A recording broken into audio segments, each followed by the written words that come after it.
Bom dia! Estamos de volta com o nosso devocional Florescer. Hoje, segunda-feira, temos um pouco só de sol, mas nós estamos novamente mergulhados debaixo da graça e da misericórdia de Deus. Graça, favor imerecido. Misericórdia, não receber o castigo que merecíamos.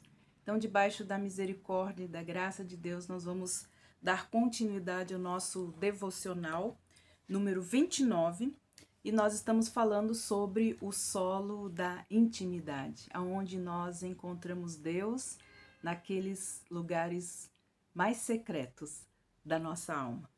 E hoje eu gostaria de usar um termo chamado sala secreta.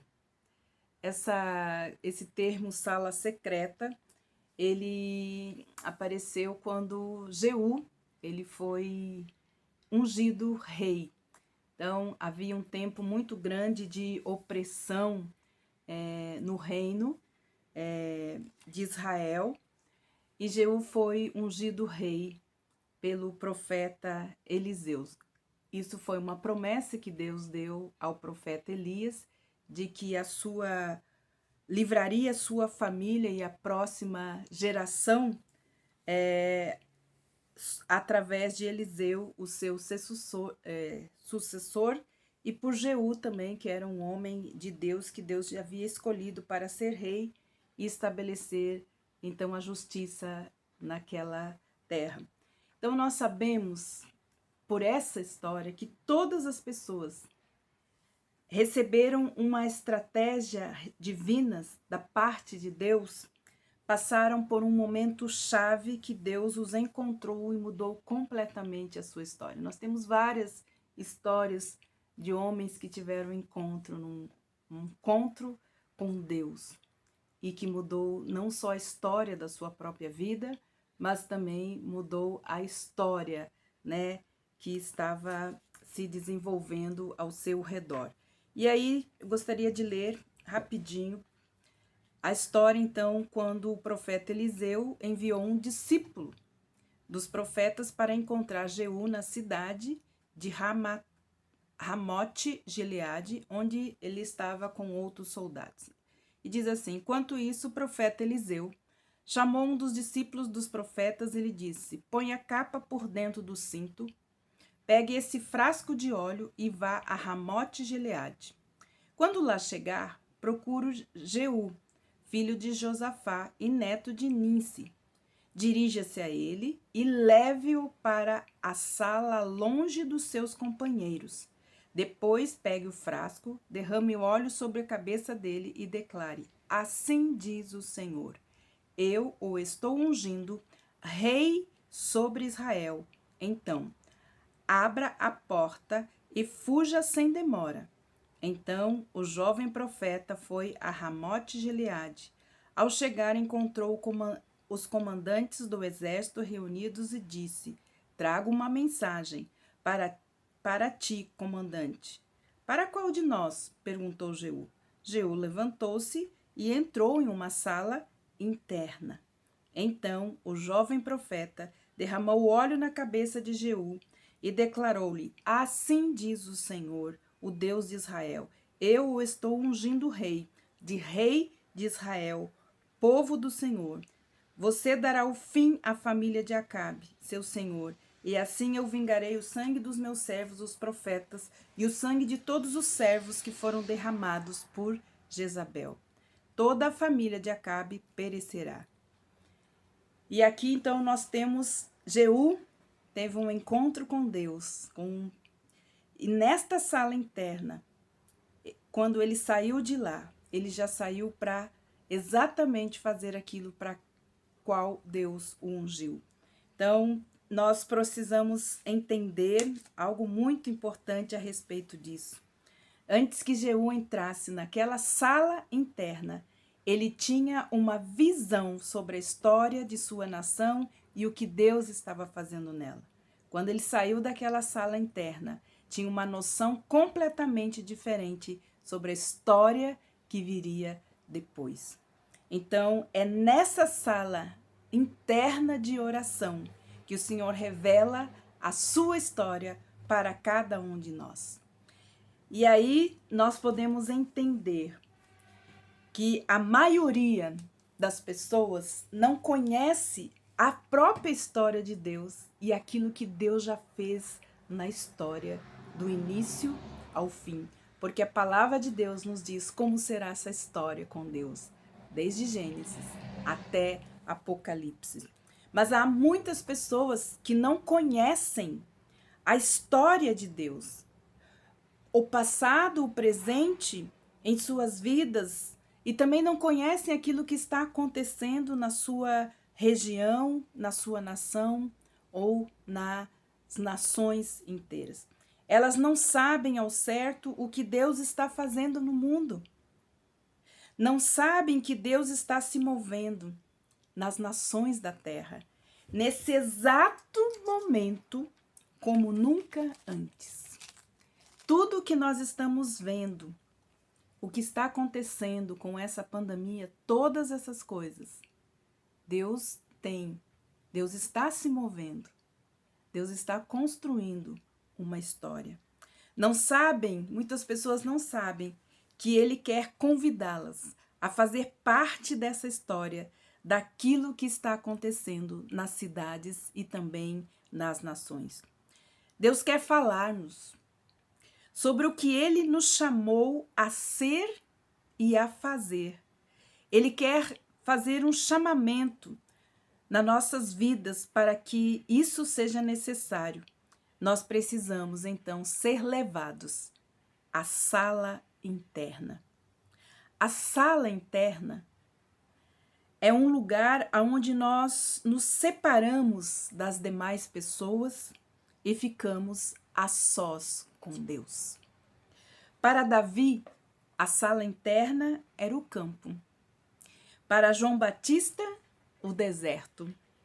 Jesus se retirava para a sua sala interna regularmente, encontrando um lugar onde pudesse ficar a sós com o Pai.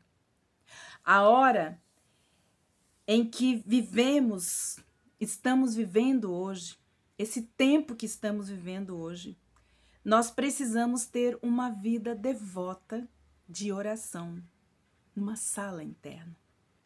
Na sala interna da oração. Por todos os lados, nós ouvimos dizer que as coisas estão se tornando sombrias, difíceis. A humanidade toda está vivendo as horas mais sombrias da história. É a hora de homens e mulheres de Deus se separarem em suas salas internas, naquele lugar secreto de oração, como alguns falam, ou seu quarto íntimo de oração, para receberem a sua palavra e o que está no coração de Deus a respeito desse tempo que nós estamos vivendo. Deus tem uma palavra. Deus quer revelar aquilo que Ele quer fazer nessa história, nesse tempo que nós estamos vivendo. Você sabia que Deus quer nos convidar a fazer parte dessa história em nossa cidade, em nossa cidade, em nossa nação e no mundo inteiro? Quando nós nos retiramos para essa sala interna de oração, começamos a ver a história se desdobrando. Nada que está acontecendo é por acaso. Deus está escrevendo a história. Quando você se planta na sala interna de oração, você encontra o Senhor. E Ele fala com você. E Ele diz que você está nesse tempo e que Ele também está gerando nesse tempo algo que nós precisamos estar preparados para que aquilo que Deus quer que aconteça, aconteça.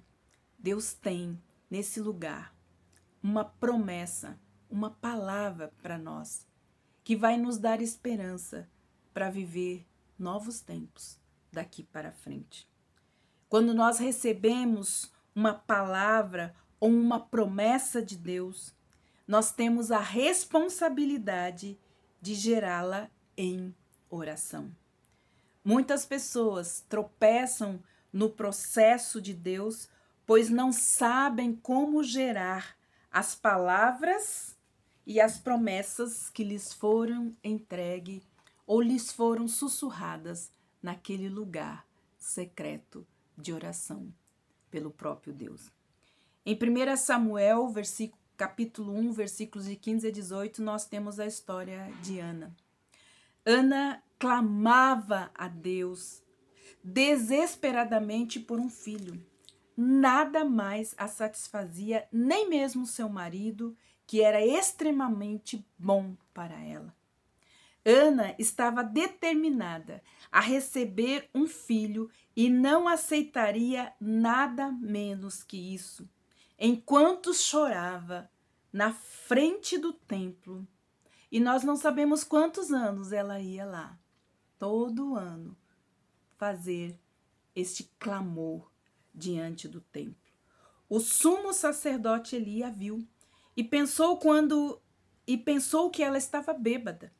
Mas quando ele a repreendeu por estar embriagada dentro do templo, ele disse, de dentro do templo, ele disse, não se trata disso. Ela disse, não se trata disso, meu senhor. Sou uma mulher muito angustiada, não bebi vinho, nem bebi bebida fermentada. Eu estava derramando a minha alma diante do Senhor. Naquele momento, Eli lhe entregou o que ela precisava, uma palavra de Deus. Vá em paz. E que o Deus de Israel lhe conceda o que você pediu. Muitas vezes, quando buscamos algo do Senhor, e a princípio ele nos entrega, ele nos dá uma palavra. Ana recebeu essa palavra, se levantou e mudou o foco. Ela disse, espero que sejas benevolente para com a tua serva. Então ela seguiu o seu caminho, comeu e seu rosto já não estava mais abatido. Ela viveu um grande período de angústia, de tristeza, de depressão.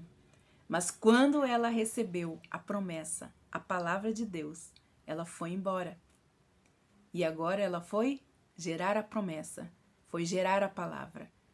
Porque ela foi para o seu lugar, lembrando da promessa que Deus tinha feito a ela através do profeta. Ela não havia recebido um filho quando saiu dali, mas uma palavra de Deus que mudou tudo para ela. Ana engravidou da palavra antes de conceber um filho. E esta palavra foi tudo o que ela precisava. Ana se levantou e começou a gerar a palavra. Jesus fez uma promessa incrível em João 15, versículo 7. Ele nos diz assim, se vocês permanecerem em mim e as minhas palavras permanecerem em vocês, pedirão o que quiserem e lhes será concedido. Pedir o que quiserem é ver Deus fazer. Isso é fé. Quando nós temos uma palavra de Deus, nós temos que gerar essa palavra, essa promessa em oração.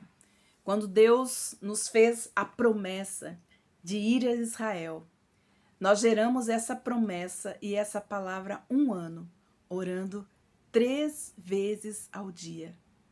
1 ano depois, nós estávamos lá, sobrenaturalmente, porque Deus nos tinha dado um sinal, uma palavra e uma promessa. E nós geramos, eu e minhas 2 amigas, geramos em oração essa promessa e essa palavra.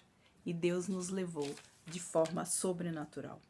Esta promessa de 1 ano em oração, 3 vezes ao dia, nós estávamos lá e vivemos essa promessa e vivemos essa palavra. A fé, ela atrai uma resposta de Deus, mas a fé está conectada a algo, a palavra de Deus em nós. E o que isso pode significar, então, esta palavra que nós recebemos de Deus?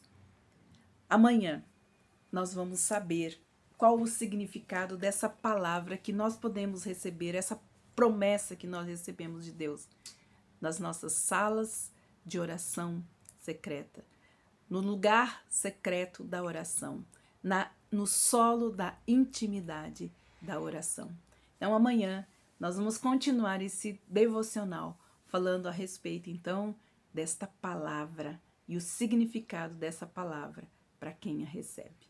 Que Deus te abençoe e até amanhã.